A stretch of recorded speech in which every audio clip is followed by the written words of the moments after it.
जय जगतगुरु जय भारत। पूर्ण ब्रह्म परमेश्वर सतगुरु रामपाल जी के चरण कमल में अनंत कोटि दंडवत प्रणाम। साथ ही उनकी प्यारी सात संगत को मुझ पवन दास की तरफ से प्यार भरा सत साहिब। भाई और बहनों, गुरुदेव भगवान ने सत्संग में बताया कि सत्संग में बूटे साधु एक से एक अगाधु, नर उनकी शरणा लाग जिनकी झुकी तड़े न डाली। अर्थात नाम उपदेश प्राप्त नए भगत भाई बहनों के लिए गुरुदेव भगवान का आदेश है कि आप जब भी सत्संग में जाओ तो सत्संग सुनने के उपरांत इधर उधर की बातों में समय बर्बाद करने के बजाय पुराने भक्तों के बीच में मंडली बनाकर उनसे और अधिक ज्ञान समझना चाहिए तथा अपनी शंकाओं का समाधान करवाना चाहिए। परंतु गुरुदेव भगवान के जेल जाने के बाद उनके नाम से खोले जा रहे आश्रमों में वर्तमान में शंका समाधान और ज्ञान की बातें कम तथा राजनीति व इधर उधर की बातें अधिक होती हैं, जिस कारण नए भगत भाई बहन ज्ञान व मर्यादाओं की पूर्ण जानकारी के बिना भक्ति का पूर्ण लाभ नहीं उठा पाते हैं। इस बात को मद्देनजर रखते हुए गुरुदेव भगवान ने अपने सत्सेवक बच्चों पर आशीर्वाद की दया करके साध संगतियां शुरू करवाई और भक्ति मार्ग की लगभग सभी शंकाओं का ज्ञान आधार से वीडियो बनवाकर शंका समाधान भी करवाया। साथ ही भगत समाज के लिए 160 से ऊपर शंकाओं के समाधान को लेकर शंका समाधान नाम से एक पुस्तक बनवाकर भक्ति के इच्छुक भगत भाई बहनों तक हजारों की संख्या में उस पुस्तक की प्रतियां भी डाक के द्वारा भिजवाई। शंका समाधान पुस्तक की पीडीएफ फाइल आप जी इस वीडियो के ऊपर टाइटल में दिए गए लिंक पर क्लिक करके डाउनलोड भी कर सकते हैं। तो चलिए शुरू करते हैं वीडियो, जिसका विषय है प्रथम मंत्र जाप को लेकर संपूर्ण शंका समाधान। शंका नंबर 1, यदि किसी दिन मंत्र जाप नहीं कर पाते हैं तो मर्यादा खंडित होती है या नहीं।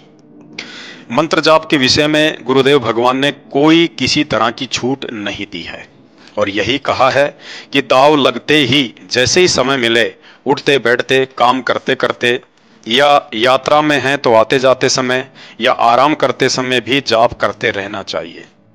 उपदेशी ने भगवान की भक्ति को सर्वप्रथम लेना चाहिए। यदि सांसारिक कार्यों में व्यस्त होकर आप गुरुदेव भगवान की भक्ति को ही भूल जाते हैं तो ये बहुत बड़ी कमजोरी है। भगत के लिए भक्ति से बढ़कर दूसरा कोई भी विशेष कार्य नहीं होना चाहिए, क्योंकि बाकी सांसारिक कार्य भी भगवान की भक्ति करते रहने से ही सिद्ध हो। गुरुदेव भगवान कहते हैं, सुमरण से मन लाइए जैसे पानी मीन, प्राण तजे पल भी सरे, साहिब कबीर कह दीन। जिस प्रकार मछली को पानी से इतना प्रेम होता है, यदि उसे पल भर के लिए भी पानी से अलग कर दिया जाए तो वह प्राण त्याग देती है। ठीक इसी प्रकार भगत ने स्वयं को मछली और गुरुदेव भगवान द्वारा बख्शीश मंत्रों को पानी की तरह समझकर सुमरण में सदैव अपना चित्त लगाए रखना है। एक अन्य वाणी में गुरुदेव भगवान ने बताया कि एक डाल दो पंछी बैठे, कौन गुरु कौन चेला रे, राम आनंद का कह कबीरा, शब्द गुरु चित चेला रे। अर्थात जो शब्द यानी मंत्र हमें गुरुदेव भगवान ने दिया है, उस शब्द को ही अपना गुरु समझकर अपने चित्त अर्थात मन को उस शब्द के सुमरण पर लगाए रखना है। इसलिए मंत्र जाप के विषय में गुरुदेव भगवान ने साधक को किसी भी तरह की कोई छूट नहीं दी है। भाई और बहनों, हम आत्माओं के आत्म कल्याण के लिए गुरुदेव भगवान के लंबे भक्ति संघर्ष को ध्यान में रखते हुए अब भक्ति को ही सर्वप्रथम महत्व देते हुए अपने समस्त काम धंधों से फुर्सत पाकर हमने सत्संग, सुमरण व आरती के लिए भी अवश्य समय निकालना चाहिए। शंका नंबर 2, क्या आरती की तरह मंत्र जाप करने का भी कोई समय निर्धारित किया हुआ है? गुरुदेव भगवान ने बताया कि नाम उठत नाम बैठत, नाम सोवत जाग बे, नाम खाते नाम पीते, नाम सेती लाग बे। अर्थात मंत्र जाप करने का कोई भी निर्धारित समय नहीं है। आप जब चाहें, जिस समय चाहें और जितना चाहें मंत्र जाप कर सकते हैं। इतना अवश्य ध्यान रखना है कि आरती करते समय व सत्संग सुनते समय मंत्र जाप नहीं करना है, क्योंकि ध्यान पूर्वक मन लगाकर सत्संग सुनना और आरती करना भी मंत्र जाप करने के समान ही लाभदायक है। बाकी किसी भी समय उठते बैठते, खाते पीते, नहाते, यात्रा करते समय या सोते समय कभी भी मंत्र जाप कर सकते हैं। शंका नंबर 3, सुबह उठते ही सबसे पहले आरती करनी चाहिए या मंत्र जाप करना चाहिए? गुरुदेव भगवान ने बताया कि यह आपकी अपनी इच्छा पर निर्भर करता है। चाहो तो सुबह सुबह आंख खुलते ही बिस्तर पर लेटे लेटे या बैठकर कुछ 10, 20, 50 जितने भी आप ध्यान लगाकर कर सको मंत्र जाप कर लीजिए, या चाहो तो पहले आरती कर लीजिए। ऐसा कोई नियम या बाध्यता नहीं है कि आपने पहले आरती ही करनी है या पहले मंत्र जाप ही करना है। शंका नंबर 4, प्रथम मंत्र की पूरी माला अर्थात 108 मंत्र जाप एक ही बार में करना जरूरी है या अलग अलग समय में भी कर सकते हैं? गुरुदेव भगवान ने बताया कि यह भी आपकी अपनी इच्छा व समय पर निर्भर करता है। आप चाहो तो एक बार में भी प्रथम मंत्र की पूरी माला कर सकते हैं, चाहो तो सारा दिन में कभी 5, कभी 10, कभी 15 इस तरह से भी जाप कर सकते हो। अर्थात 24 घंटे में आप कभी भी प्रथम मंत्र के 108 जाप पूरे कर सकते हैं। आप चाहो तो एक माला से अधिक भी जाप कर सकते हैं।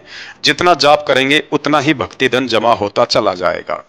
गुरुदेव भगवान ने बताया, यदि भगत को 2 अक्षर का श्वास से सुमरण करने के लिए सतनाम का सुमरण प्राप्त हो चुका है तो उसके बाद प्रथम मंत्र से अधिक सतनाम के सुमरण को महत्व देना है।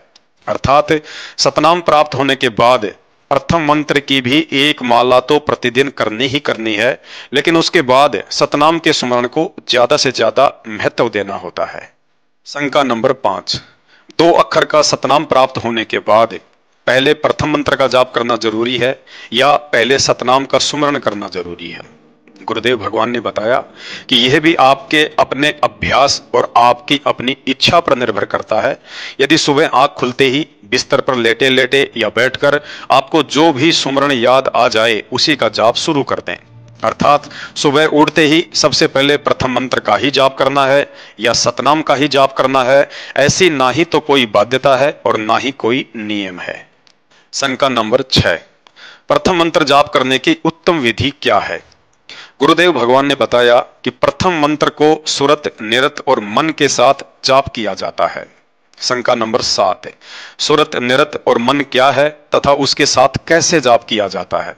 गुरुदेव भगवान ने बताया कि जो मंत्र आपको मिला है, जाप करते समय विशेष कसक के साथ उस मंत्र पर ध्यान लगाकर जाप करना। अर्थात यदि आप प्रथम मंत्र जाप कर रहे हैं तो जाप करते समय यह ध्यान रखना है कि मैं मुख से क्या मंत्र बोल रहा हूं। बोलते समय उस मंत्र पर ध्यान रखना सुरत नृत्य से जाप करना कहलाता है, तथा जाप करते समय अपने मन को इधर उधर फालतू के सोच विचारों से हटाकर उन मंत्रों के ऊपर टिका कर रखना। अर्थात जाप करते समय मन इधर उधर की बातों पर ध्यान ना दे, उसे मन के साथ जाप करना कहते हैं। अर्थात कहने का सीधा सा तात्पर्य यह है कि सुमरण करते समय अपने मन अर्थात विचारों को इधर उधर की सांसारिक यादें या काम धंधों की बातों से हटाकर सुमरण पर ही केंद्रित रखना, मन लगाकर सुरत नृत्य के साथ जाप करना कहलाता है। एक उदाहरण देकर गुरुदेव भगवान ने समझाया है कि जब आप प्रथम मंत्र जाप करते समय अपने मुख से सत सुकृत अविगत कबीर बोलते हैं तो सत सुकृत अविगत कबीर बोलते समय अपने होठों से निकलने वाले इस शब्द पर ध्यान रखना सुरत, निरत और मन के साथ सुमरण करना कहलाता है। शंका नंबर 8, क्या आरती या मंत्र करने के लिए नहाना जरूरी है? गुरुदेव भगवान ने बताया कि नहाए धोए क्या होए जो मन का मैल न जाए, मछली सदा जल में रहे पर धोए बास न जाए। अर्थात नहाना केवल शरीर की स्वच्छता के लिए होता है, ना कि मन की स्वच्छता के लिए। अतः आरती या सुमरण करने के लिए नहाने की आवश्यकता नहीं है। यदि आपका सुबह जल्दी नहाने का अभ्यास है तो आप नहाकर भी आरती कर सकते हैं। गुरुदेव भगवान ने बताया कि पवित्र पुस्तक भक्ति बोध को गंदे हाथ ना लगें, भक्ति बोध का अनादर ना हो, उसके लिए कम से कम आरती करने से पहले हाथ मुंह अवश्य धो लेना चाहिए। तो भाई और बहनों, शंका समाधान में आज केवल इतना ही। भक्ति मर्यादाओं को लेकर अगला वीडियो देखने के लिए हमारे Facebook page Pawan Das is live Manav Dharmi Pawan दास को फॉलो करें। अच्छा लगे तो वीडियो शेयर करें। बंदी छोड़ सतगुरु रामपाल जी परमेश्वर जी की जय हो।